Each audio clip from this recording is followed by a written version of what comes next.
많습니다. 다시 한 번 더 고백할까요? 예수는 그리스도. 여러분들, 예수가 왜 그리스도 되시는지 수없이 들었어요. 그렇죠? 우리가 예수를 그리스도 날마다 고백하기를 원합니다. 그 고백이 단순한 입술로만이 고백이 아니라 우리가 들은 모든 말씀이 생각나게 되는 은혜가 있게 될 줄 확신합니다. 그래서 날마다 삶 속에서 예수는 그리스도, 예수는 그리스도 외치고 다니시는 거예요. 근데 이게 이러면 안 돼요. 그냥 입술로만 예수는 그리스도, 예수는 그리스도. 그럼 뭐 남녀 호랭교교랑 뭐가 다를 게 뭐가 있겠어요. 그렇죠? 그렇기 때문에 우리는 예수를 그리스도라고 고백하는 그 순간순간마다 하나님께서 여러분들의 생각 속에 생각나게 해주실 줄 믿습니다. 생각나면 뭐가 되겠어요? 세상에 없는 그 평안이 우리에게 주어질 줄 확신합니다. 그때 우리의 두려움도 사라지고 모든 것이 다 하나님께서 주시는 그 평안 속에서 누려지는 삶이 되게 될 줄 확신합니다. 세상에는 많은 문제가 있어요. 근데 그 문제의 시작은 어디입니까? 우리 사람들은 그 문제의 시작을 보이는 것에서 찾아요. 그 원인들을 보이는 것에서 찾습니다. 사람들은 근본적 원인을 모르고 보이는 원인만 찾아 자신의 열심과 노력으로 문제에서 벗어나려고 하는 모습이 지금 현재 살아가고 있는 사람들의 모습입니다. 어느 정도는 뭐 해결되는 것처럼 보일 수는 있어요. 근데 결국에 문제는 다른 모양으로 다시 찾아오게 됩니다. 여러분들 다 인정하시잖아요. 그렇죠? 지금 내가 가지고 있는 문제 열심히 해결했지만 어때요? 그 문제는 또 내가 열심히 해서 해결될 수는 있어요. 그렇죠? 근데 그 문제가 끝이 났냐 이거예요. 문제는 다른 모양으로 또 문제가 와요. 그럼 문제는 끝이 있어요, 없어요? 없어요. 아니 근데 왜 하나님을 믿고 또 예수가 그리스도가 되심을 믿고 백문일답이라는 그 예수 그리스도를 믿는데도 불구하고 우리에게는 문제가 없어집니까? 사라집니까? 아니요. 신앙생활 하는 여러분들에게도 또 저도 마찬가지입니다. 모든 훌륭한 목사님들조차도 문제는 계속 있어요. 그래서 지금은 우리는 세상의 5만 가지 문제 속에 살아가고 있습니다. 그리고 개인의 문제도 있어요. 정확한 원인도 모른 채 살아가는 현실 가운데 살아가고 있습니다. 그러나 성경에서는 그 문제의 근본 원인을 기록하고 또 말씀하고 계십니다. 그것은 하나님을 떠남으로 시작된 문제잖아요. 여러분들 문제 가지고 깊이 한번 생각해 보는 시간 가져봤으면 좋겠어요. 여러분들이 가지고 있는 그 문제의 시작은 어디인가? 여러분들이 깊이 묵상하고 또 깊이 파고들어 봤으면 좋겠어요. 저는 그 시간을 한번 가져보니까요. 그 문제의 끝을 보게 되더라고요. 이 문제의 끝은요. 인간이 해결할 수 없는 문제더라고요. 언제부터 시작됐냐? 창세기 3장에 최초의 인간이 하나님께 범죄함으로 인해서 하나님과 분리된 삶을 살아가고 있을 때부터 시작되었어요. 근데 하나님께서는 우리 인간을 사랑하신다고 하시면서 왜 우리에게 저주를 주셨을까요? 그 인간의 저주가 뭐예요? 남자는 종신토록 일을 해야 먹고 살 수 있잖아요. 그렇잖아요. 지금 현실이 지금 어떻게 보면 그 창세기 3장의 저주 가운데 살아가고 있는 거 아니겠습니까? 여러분들 지금 당장 직장을 멈추고 일을 멈추고 돈 버는 일을 멈춘다면 여러분들 살아갈 수 있어요? 없어요. 그 저주 가운데 우리가 살아가고 있는 거예요. 근데 성경에서는 그 문제의 시작만을 이야기하고 있지 않습니다. 성경에는 백문일답이라는 그 답을 이야기하고 있습니다. 그 백문일답이 뭡니까? 그것은 하나님이 보내신 오직 예수 그리스도이심을 말씀하고 계시는 겁니다. 그래서 성경의 구약의 39권 오실 그리스도 얘기한 거예요. 그곳에는 메시아라고 적혀 있지만 그리스도라고 적혀 있지 않고 메시아라고 적혀 있지만 그 메시아가 그리스도인 거예요. 근데요. 하나님이 그 수없이 약속하셨던 말씀으로 약속하시고 또 많은 사건들을 통해서 예표하셨던 그 그리스도가 어떻게 되었습니까? 이 땅에 오셨어요. 그것을 기록한 것이 신약 27권의 내용이에요. 그렇죠? 사복음서에 예수가 그리스도가 되시고 그분이 하나님의 약속대로 오셨다는 것을 기록한 것이 사복음서예요. 그 이후에는 어떻습니까? 그 내용을 믿는 사도들을 통하여서 기록된 것이 나머지 신약 성경이라고 볼 수가 있는 거잖아요. 대부분의 바울이 기록했지만 그곳에서는 일맥상통하게 그리스도가 누구이신지를 기록하고 있는 내용이잖아요. 백문일답, 그것은 예수 그리스도뿐인 줄 확신합니다. 오늘 예배를 통해서 그리스도를 답으로 붙잡는 은혜가 있기를 주의 이름으로 축원합니다. 저번 주 강단 말씀에서 예수님이 나는 영생의 떡이라고 이렇게 말씀하셨어요. 이 말씀에 이어서 예수님은 오늘 말씀을 통해서 이 땅에 오신 목적과 하나님의 주권적인 구원 계획을 명확하게 말씀하고 계십니다. 그래서 오늘 말씀을 잘 살펴보면요, 조금 더 자세하게 살펴보면요, 36절에 보니까요, 예수님께서 말씀하십니다. 너희는 나를 보고도 믿지 아니하는도다. 지금 예수님이 누구에게 지적하는 거예요? 예수님을 따라다니면서 많은 기적들을 보고 있는 사람들에게 지금 이야기하고 있는 거예요. 물을 포도주로 만드는 기적을 봤죠. 또 오병이어의 기적을 봤죠. 또 아픈 사람이 일어나게 하는 그 기적을 보았어요. 근데 믿지 아니하는도다 그럽니다. 예수님은 직접 보고도 믿지 않는 사람들의 영적 무지함을 지적하고 계시는 겁니다. 이 모습이 어떻게 보면 나의 모습일 수도 있어요. 어떤 부분에 있어서는 나의 모습일 수도 있다는 거예요. 제가 하나님 앞에 수없는 은혜를 받았는데도 불구하고 저는 몰랐어요. 지금까지 나의 과거를 쭉 돌아보면요, 하나님의 은혜 없이는 내가 지금 이 자리에 설 수 없겠다라는 것을 좀 깨닫게 돼요. 그런데도 하나님께서요, 영적인 무지함 속에 있는 저에게 똑같은 응답을 똑같은 시간에 계속 주시는 거죠. 그런데도 제 마음은 어땠겠어요? 믿어야 되잖아요. 안 믿었어요. 우연이겠지.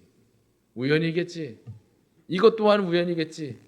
계속 알려주시니까 그때서야 제가 뒤늦게 이제 깨닫게 된 거예요. 그렇구나. 하나님은 나를 정말로 믿음을 주시기 위해서 계속해서 많은 은혜를 베푸시고 계셨구나. 그게 깨달아지니까 너무 죄송스럽고 너무 감사한 거죠. 여러분들도 똑같은 은혜를 받고 계신 줄 확신합니다. 오늘 영적인 무지함 속에서 벗어나는 은혜가 있기를 바랍니다.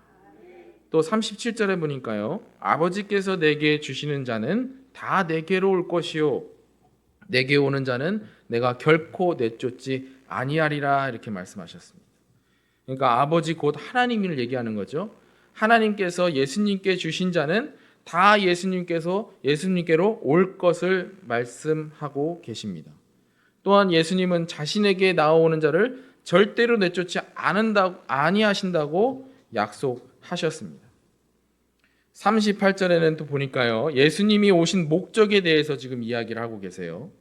내가 하늘에서 내려온 것은 내 뜻을 행하려 함이 아니요 나를 보내신 이의 뜻을 행하려 함이니라. 그러니까 지금 구약에서 하나님께서 말씀으로 말씀하셨던 그 내용들을 이루려 하시려고 예수 그리스도를 보내셨다, 이 말이에요.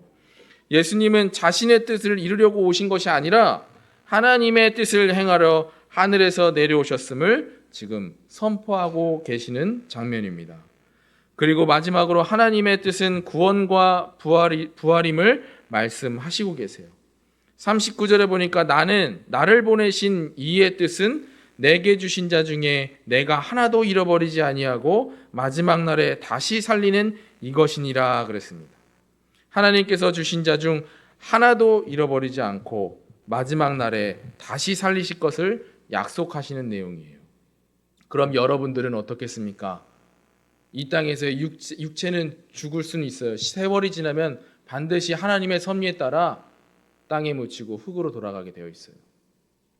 그런데 여러분들, 그러면 너무나 절망스러운 인생 아니겠어요? 그렇게 열심히 살아가는데 죽음으로 그냥 너무 허무한 삶이잖아요. 그런데 오늘 하나님의 말씀에는 하나님의 소망이 담겨져 있습니다. 그 소망은 다시 부활할 것을 지금 약속하고 계시는 거예요.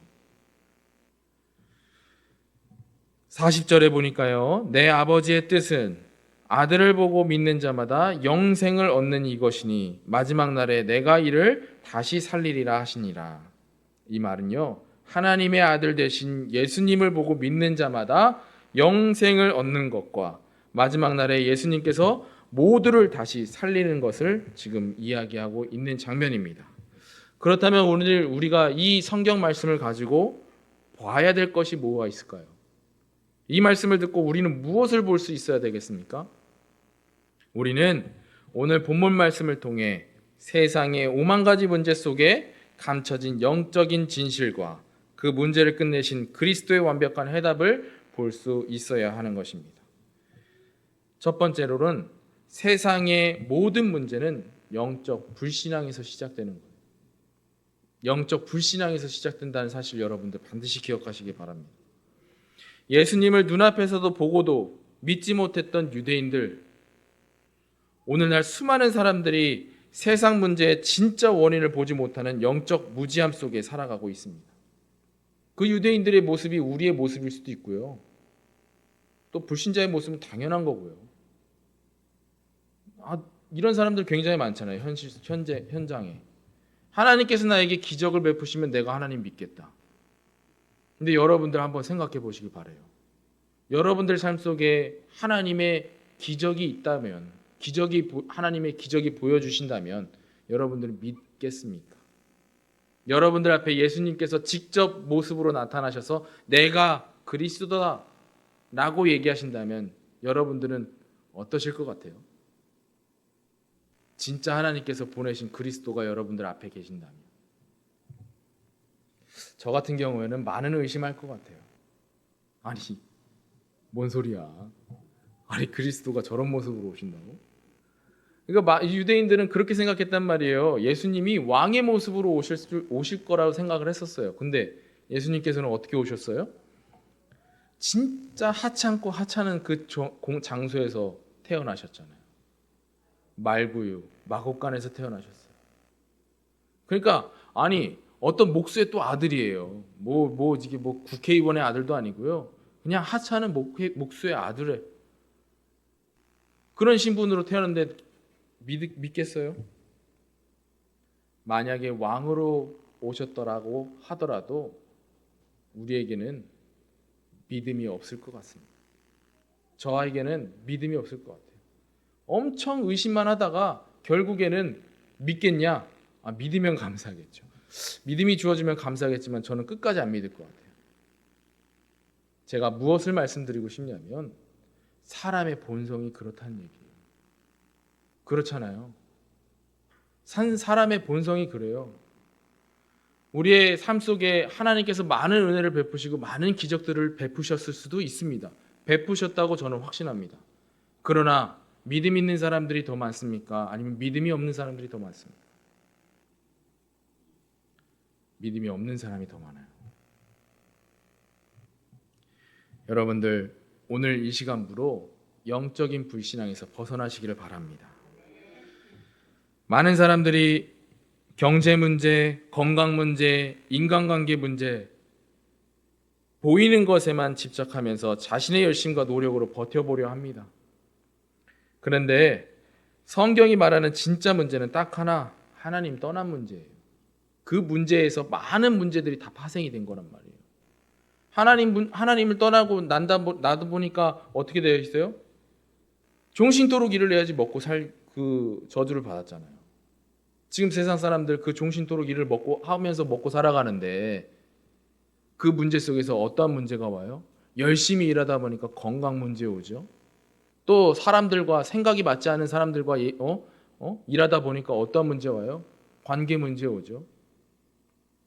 또 열심히 일했는데도 또 그 건강 문제 때문에 또 병원비를 다 나가요. 그럼 또 무슨 문제 옵니까? 경제 문제 오죠. 그러면은 지금 많은 부자들은 행복하게 살아야 되는 거잖아요. 경제 문제 없으니까. 근데 그 사람들 행복해 보여요? 아니요. 허무한 삶 가운데 언제 죽을지 모르는 그런 삶 가운데 살아가고 있는 거예요. 돈이 있으나 없으나 똑같은 인생 살아가고 있는 거예요. 결국에는 아무것도 가지고 갈 수 없어요. 저번에 말씀드렸잖아요. 인도의 한 재벌가가 목에 벌이 들어가서 그 자리에서 죽었어요. 그렇게 수없이 벌어놨던, 열심히 해서 벌었던 그 돈이 허무하게 되잖아요. 모든 문제는 하나님 떠난 문제에서 시작된 것입니다. 이것을 모른 채 세상 방법을 쫓아가면 문제는 또 다른 모양으로 또 찾아오게 되어 있어요. 만약 사람들이 가지고 있는 문제가 기적처럼 해결받았다면 믿음이 생길 것 같습니까? 아니요. 하나님 앞에 갑자기 이제 그런 마음이 잠깐 생길 수도 있잖아요. 불신자들도 이런 위기 가운데 있을 때 하나님, 부처님, 예수님 다 찾더만요. 그렇게 기도해서 응답 받을 수도 있어요. 근데 그렇게 해갖고 부처님 빼고서 하나님, 예수님 찾아갖고 응답 받았단 말이에요. 기적처럼 그 위기에서 벗어났어요. 그럼 그 사람한테 믿음이 생겨야 될 거 아니에요. 믿음 가진 사람이 많을까요? 믿음 갖지 않고 그냥 그대로 땡 응답 받았으니까 해결됐으니까 땡 하고 똑같이 다시 예전의 모습처럼 살아가는 사람들이 더 많을까요?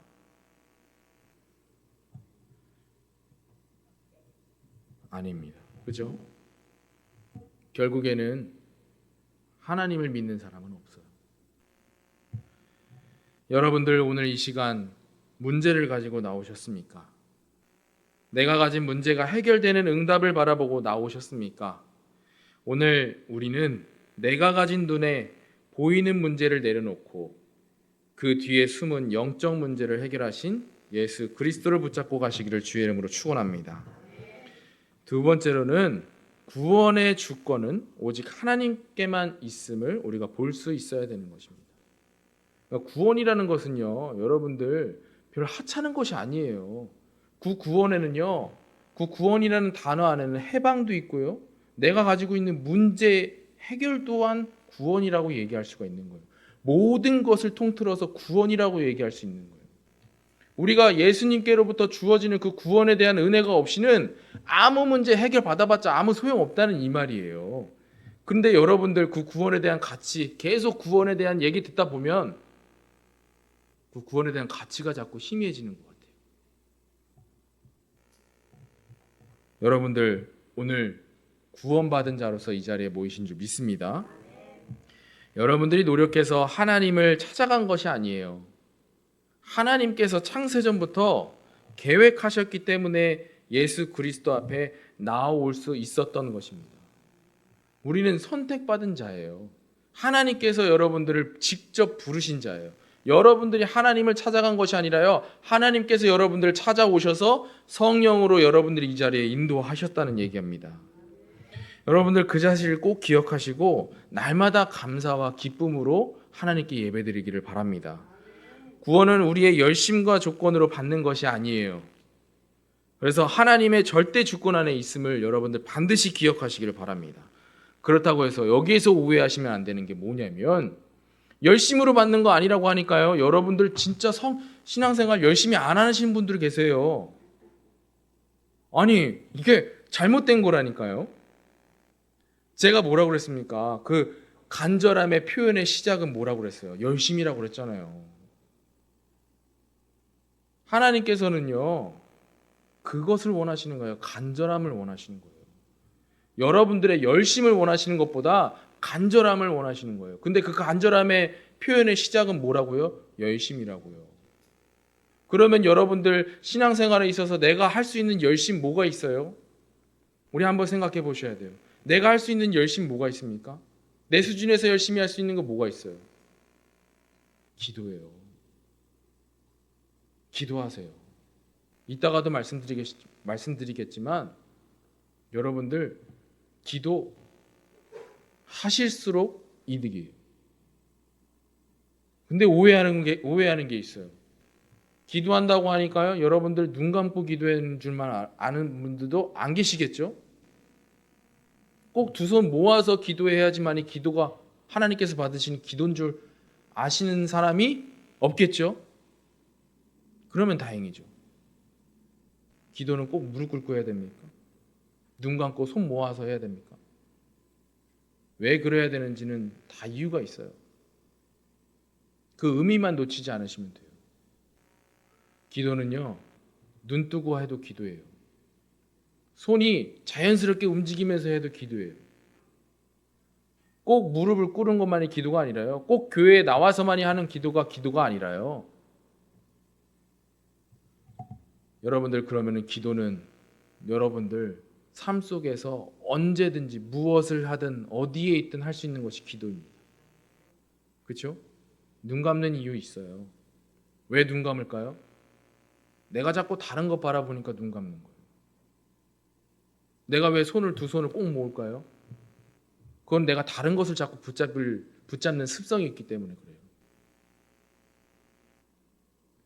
그래서 그렇게 의미 따라서 이렇게 기도하는 것이 꼭 기도가 여러분들 생각하는 그 틀 아닙니다. 구원의 주권은 오직 하나님의 절대 주권인 줄 믿습니다. 여러분, 거기에다가 또 예수님은 약속하셨어요. 내게 오는 자는 내가 결코 내쫓지 아니하리라 그랬습니다. 우리의 연약하고 부족함, 여러 가지 부족한 것들 상관없이 조건 그런 거 없어요. 오직 그리스도 안에 있는 자는 결코 정죄함이 없으며 완벽하게 보호한다는 사실을 여러분들 반드시 기억하시고 이 사실을 바로 누리시기를 바랍니다. 욥에게 수많은 문제들이 왔어요. 그렇죠? 사단이 계속해서 공격하잖아요. 거기에다 하나님의 허락도 받았겠다. 진짜 막 와. 근데 하나님께서는 어떻게 하셨습니까? 사단에게 허락은 하셨으나 절대 생명을 가져가지 말아라 이렇게 하셨어요. 그거면 된 거잖아요.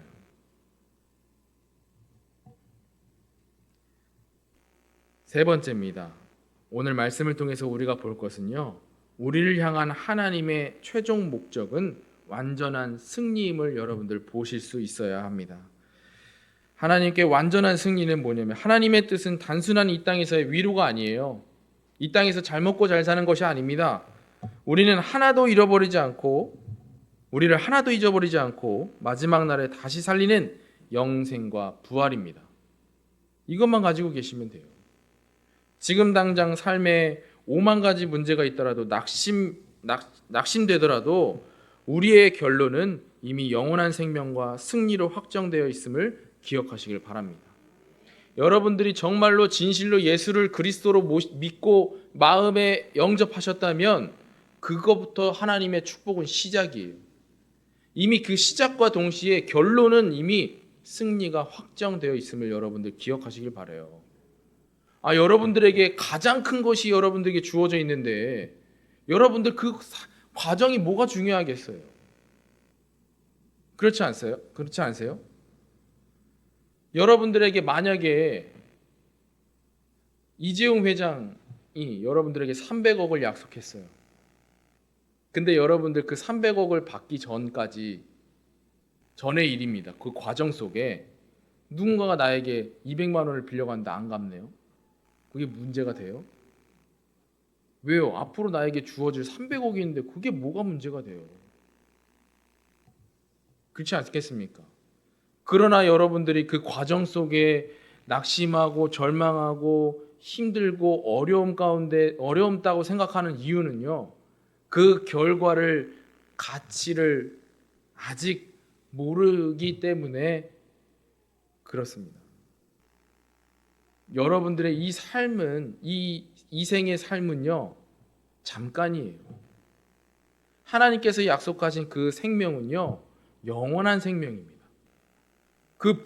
근데 우리가 이 땅에서 죽었지만 이 땅에서 부활로 하나님께서 부활하게 하시고 우리를 영원한 삶으로 인도하신다고 약속하시고 계시잖아요. 내가 이 사실을 누리지 못한다면 나에게 아직 믿음이 작다고 여러분들 판단하시면 돼요. 영원한 생명이 나에게 약속이 되어져 있는데 내가 뭐가 두려울 게 뭐가 있겠어요? 나에게 문제와 위기가 다가오더라도 나에게 뭐가 문제가 되겠어요?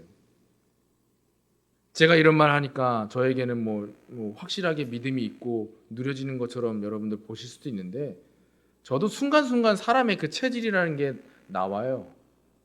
문제가 오면요, 어떡하지? 저도 움찔해요.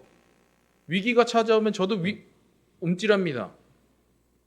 그런데요, 그 뒤에 다시 내가 복음 안으로 회복되는 기간이 짧아지더라고요. 시간이 짧아지더라고요.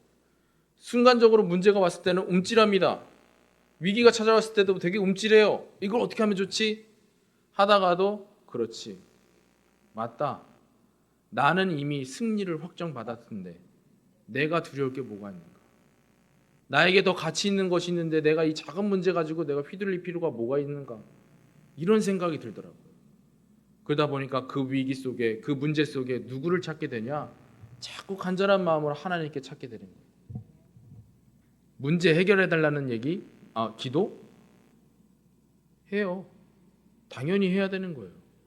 그런데요, 그 문제만 집착해서 하나님께 기도하는 게 기도가 아니에요. 어떤 게 기도냐?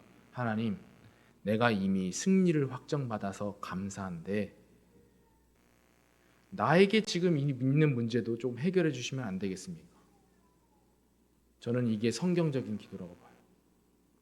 근데 많은 사람들, 대부분의 사람들이 어떻게 살아갑니까? 문제가 오면 하나님 앞에 그 문제를 가지고 와서 기도해요. 그 문제만 가지고 와서 기도해요. 그 모습이 무슨 모습이겠어요? 오병이어에 자꾸 떡을 달라는 그 무리들과 같은 모습 아니겠습니까? 그래서 이제부터는 우리가 하나님께 아뢰되, 우리의 문제를 하나님께 아뢰되, 우리가 이미 받은 그 응답에 감사하는 마음으로 여러분들 하나님께 아뢰시기를 바랍니다. 지금 당장 여러분들에게 모든 문제 있더라도 그 문제를 문제로 보지 마시고, 그 문제 속에서 흔들리지 마시고, 정말 예수를, 그리스도라는 사실을 믿는 믿음 가운데 그 문제 또한 여러분들 누리시기를 바랍니다. 그게 하나님께서 주신 진짜 믿음이에요. 그 믿음을 갖기 위해서 여러분들 간절하게 열심으로 살아가기를 바랍니다. 신앙생활하는 거예요. 열심히 신앙생활하는 거예요. 그 가운데 하나님께서는 뭐라고 말씀하셨습니까? 결코 내쫓지 아니하신다 그랬어요. 계속해서 예수님께 나아가는 그 간절함 속에 예수님께서는 오늘 말씀으로 답을 주십니다. 내가 결코 내쫓지 아니하리라. 여러분들 열심히 하세요. 신앙생활에 헛된 거 절대 없습니다. 여러분들이 헛되다고, 이미 시작도 안 하고 헛되다고 생각하는 거, 복음 안에서는 절대 헛된 거 없습니다. 눈에 보이기에는 굉장히 교회가 하찮고 곧 무너질 것 같고 희망도 없는 것처럼 보이지만, 그 복음 안에 있는 교회는 절대 무너지지 않을 줄 확신합니다. 그래, 하나님의 뜻이 이 교회가 문 닫는 것이라면 문 닫아도 우리 교회를 통해서 하나님께서 전달하시고자 하는 그 말씀의 내용은 절대 무너지지 않고 영원할 줄 확신합니다. 여러분들 그 신앙생활, 믿음 가지고 신앙생활 하셔요. 그래서 결론은 여러분들 반드시 기억하시길 바랍니다. 백문일답 오직 예수 그리스도 뿐임을 믿습니다. 확신합니다. 여러분들 그 믿음 가지시고 날마다 문제 있을 때 그리스도를 고백하며 누리시기를 주의 이름으로 축복합니다. 그래서 저번 주에 말씀 주신 것처럼 썩을 양식을 위한 열심 내려놓으세요. 그 자꾸 썩을 양식 가지고 열심히 살아가려고 하다 보니까 정작 정말 가치 있는 곳에 에너지를 쏟아야 되는데 어떻게 합니까? 힘이 없어요. 빠져버려요. 썩을 양식을 위한 열심 내려놓으시길 바랍니다. 그렇다고 해서 아예 막 안 하고선 여러분들 누워 있으란 얘기 아니에요. 맞죠? 여러분들 너무 지나치게 말씀을 받아들이시면 오히려 독이 돼요. 열심히 하지 말라는 얘기 아닙니다. 우선순위를 바꾸라는 얘기예요. 우선순위를 바꾸시길 바랍니다. 영생의 양식을 위한 열심 반드시 가지시길 바라요. 오늘 말씀에 아까 전에 말씀드렸던 것처럼 37절에 내게 오는 자는 내가 결코 내쫓지 아니하리라. 말씀을 잊지 마시고 그리스도께 나아가는 여러분들 되시기를 주의 이름으로 축복합니다. 빌립보서 4장 4절 말씀이에요. 바울이 이렇게 말합니다. 주 안에서 항상 기뻐하라. 내가 다시 말하노니 기뻐하라. 바울은 계속해서 교회마다 편지를 통하여서 권면하는 내용이 굉장히 많았어요. 근데 이 중에 몇 안 되지만 많이 있겠지만 그 중에 오늘 바울이 이야기한 것은 주 안에서 항상 기뻐하라. 내가 다시 말하노니 기뻐하라. 이 말은요, 권면이 아니에요. 이 말은 명령입니다. 명령입니다. 그래서 여러분들 예수 그리스도로 여러분들이 기쁘신 삶을 살아가고 있는지 점검하시길 바라요. 내가 그리스도 한 분만으로 기쁜 삶을 살고 있는지 점검하시길 바라요. 문제 속에서도 여러분들 그리스도 한 분만으로 기뻐하는 삶을 살고 있는지 여러분들 점검하시길 바랍니다. 문제는요, 안 없어져요. 그 문제 자꾸 안 없어지는 문제 가지고 자꾸 지우려고 해결하려고 여러분들 집착하면 집착할수록 여러분들 힘만 빼시는 거예요. 안 없어져요. 여러분들 문제가 있으니까요, 답도 있는 거예요. 그렇죠? 여러분들 슬픔이 있으니까요, 기쁨 또한 있는 거예요. 여러분들에게 슬픔을 왜 주시겠습니까? 하나님이 왜 주시겠습니까? 그 안에서도 너네들이 하나님을 선택하고 오직 그리스도만으로 기뻐하라. 그것을 표현받기를 원하시는 거잖아요. 선악과를 여러분들에게 많은 불신자들이 이렇게 얘기합니다. 선악과를 왜 주셨을까요? 선악과 안 주셨으면 우리 인간의 저주는 시작되지 않았을 거 아닙니까? 문제는 왜 시작되게 만드셔갖고 왜 문제 가운데 살아가게끔 만드십니까? 그죠? 근데 그 안에 깊은 하나님의 뜻을 알게 되면요, 달라요. 왜 그러셨겠습니까? 하나님과 인간을 구별하시기 위해서요. 구별하시기 위해서요. 어떤 목사님이요, 저도 영상에서 본 이야기예요. 어떤 목사님이 이제는 교회를 운영하고 계시는데 교회에 주차장이 부족한 거예요. 그러니까 주차장이 부족하니까요, 어떻게 했냐면은 근데 교회 주변을 살펴보니까요, 진짜 큰 땅이 아무 건물도 세워지지 않고 진짜 맨 땅으로 그냥 있는 거예요. 그래서 하나님 앞에 기도했대요. 하나님, 저 땅을 우리 교회가 주차장으로 쓸 수 있도록 해주세요. 근데요, 그 주인이 찾아와서, 교회 목사님께 찾아와서 이 땅 주차장으로 쓰시길 바래요. 근데요, 단 조건이 하나 있습니다. 조건은요, 51주만 사용하시길 바래요.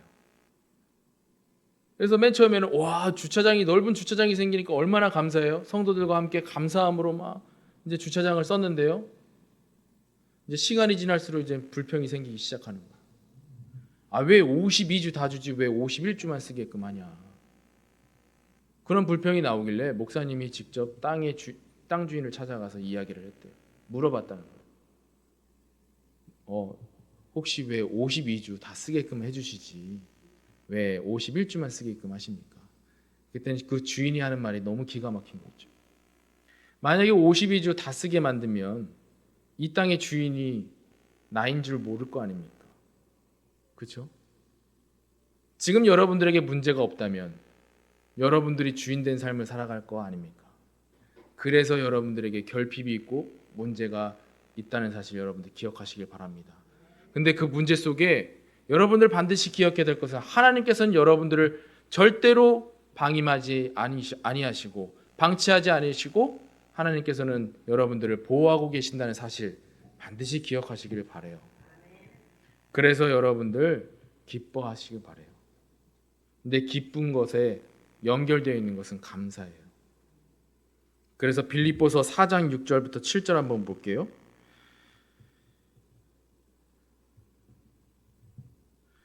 너무나 잘 알고 있는 말씀이지만 우리가 한 번 더 읽고 은혜를 나누기를 원합니다. 빌립보서 4장 6절부터 7절 보면요. 아무것도 염려하지 말고 다만 모든 일에 기도와 간구로 너희가 구할 것을 감사함으로 하나님께 아뢰라 그랬어요. 아니 뭐 문제가 없으면 염려할 게 뭐가 있어요. 근데 지금 바울이 이야기하는 것은 문제는 항상 있으니까 아무것도 염려하지 말고 다만 모든 일에 기도와 간구로 너희가 구할 것을 감사함으로 하나님께 아뢰라. 이 말은요. 여러분들에게 승리를 약속하신 그 하나님께 감사함으로 아뢰란 얘기예요. 여러분들이 구할 것을 감사함으로 아뢰라. 그래서 여러분들 문제를 가지고 그냥 문제만 여러분들 해결해 달라고 기도하는 것이 아니라요. 여러분들에게 이미 확정받은 승리, 그거에 대한 감사, 내가 구원받았음을 이미 감사하고 하나님께 아뢰란 얘기예요. 그리하면 모든 지각에서 뛰어난 하나님의 평강이 그리스도 예수 안에서 너희의 마음과 생각을 지키시리라 말씀하십니다. 여기서 평강 말고요. 평안이라고 여러분들이 생각하시면 돼요. 여러분들 금하신 것은 축복입니다. 여러분들에게 결핍이 있다, 여러분들에게 부족함이 있다, 그것은 하나님의 축복이 숨겨져 있음을 여러분들 반드시 찾기를 바랍니다. 그래서 시편 23편 다윗은 어떤 말씀을 하셨습니까? 다윗은 어떤 말을 했습니까? 어떤 고백을 했어요? 여호와는 나의 목자시니 내가 부족함이 없으리로다 그랬어요. 그러면 다윗이 이 고백을 했을 때 당시 상황은 어땠을까요? 넉넉했을까요? 결핍이 없었을까요? 아니요. 그 결핍 가운데서도 이러한 고백을 한 거예요. 여러분들 그러한 믿음, 여러분 그러한 신앙생활 살아가시기를 바랍니다. 여호와는 나의 목자시니 내가 부족함이 없으리로다. 어떤 목사님이 이제는 부목사님이죠. 이제 부목사인데 이제 담임 목사님께 이제 강단 말씀을 제목을 받아서 주보에 실으려고 전화를 한 거예요. 담임 목사님한테. 목사님, 이번 주 강단 말씀 제목이 뭡니까? 그랬더니 담임 목사님이 여호와는 나의 목자시니 그러고서 끊었어요. 근데 이제 부목사님 입장에서는 제목이 좀 부족한 게 느껴진 거죠. 이제 그래서 다시 전화했어요. 강단 말씀 제목이 그걸로 끝입니까? 그랬더니 여호와는 나의 목자시니 그랬더니 그걸로 끝이에요? 그랬더니 이제 담임 목사님이 네, 그것으로 충분합니다. 그랬대요. 근데 담임 목사님은 그런 거 모르는 거죠. 제목은 여호와는 나의 목자시니 이것만 딱 주보에 실릴 줄 알았는데 주일날 딱 주보를 펴보니까 여호와는 목자시니 네, 그것으로 충분합니다. 그렇게 적혀 있어갖고 담임 목사님이 오히려 그 제목을 보고 은혜를 받았다는 사실이 그런 얘기를 제가 들었습니다. 여러분들 여호와는 여러분들의 목자시니 여러분들은 충분할 줄 믿습니다. 그 충분함으로 여러분들 살아가는 삶이 되기를 바랍니다. 그래서 여러분들 기억하시길 바라요. 내 인생의 참된 주인은 누구신가? 여러분들의 참된 주인은 세상을 만드시고 세상을 창조하시고 여러분들을 창세전부로 택하시고 그 가운데 하나님의 아들 독생자 예수를 통하여서 여러분들 구원받은 삶임을 여러분들 반드시 기억하시길 바랍니다. 그래서 여러분들은 딴 거에 열심히 할 필요 없어요. 우선순위 바꾸시길 바랍니다. 여러분들 도전하시길 바랍니다. 내가 아직까지 그리스도로 기쁘지 않다면 도전하시길 바라요. 도전이라는 것은요, 진짜 큰맘 먹고 결단해야 되는 거잖아요. 그렇죠? 그냥 언제든지 내가 맘만 먹으면 할 수 있는 걸 그걸 뭐하러 도전하겠어요. 그렇죠? 근데 왜 도전하라고 하는 거냐면 여러분들의 저 또한 포함 마찬가지로 우리의 삶의 체질이 옛 것에 많이 찌들려 살아가고 있어요. 그리스도로 충분하지 않는 삶이 우리의 체질이 되어 있단 말이에요. 그래서 도전하셔야 돼요. 처음에는 되게 고통스러울 수도 있어요. 어떨 때는 되게 힘들고 고통스러울 수도 있어요. 근데 그 부딪힘으로 시작돼서 여러분들이 깎이면은 온전한 보석이 탄생하는 것처럼 여러분들의 신앙 또한, 여러분들의 믿음 또한 하나님께서 원하시는 그 보석과 같이 빛나게 될 줄 확신합니다. 그래서 여러분들 기뻐하시길 바라요. 여러분들은 이미 부활을 약속 받으셨습니다.